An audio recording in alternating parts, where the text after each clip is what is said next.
আসসালামু আলাইকুম, সবাই কেমন আছেন? আজকে আপনাদের সাথে একটা ঘি বানানোর ভিডিও নিয়ে আসলাম।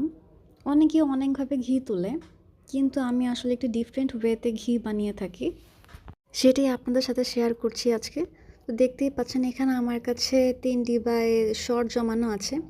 এই সরগুলো আমি গত 10 মাস ধরে জমাচ্ছি। এখানে 3 কেজি সর আছে, সাথে লাগবে হচ্ছে টক দই।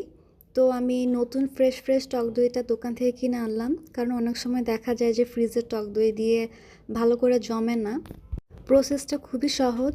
সবগুলো ঘি একদম চুলার মধ্যে হালকা কুসুম গরম করে নিতে হবে, যেমনভাবে আমরা টক দই কিংবা মিষ্টি দই বানিয়ে থাকি, ঠিক ওইভাবেই প্রসেসটা হবে। যে যখন দেখা যাবে পুরো সরটা একদম মিলিয়ে গিয়েছে, চুলার উপরে একদম তাপে দেখা যাবে যে একটু হালকা গরম লিকুইড হয়ে গেল, তখনই বুঝে নিতে হবে যেটা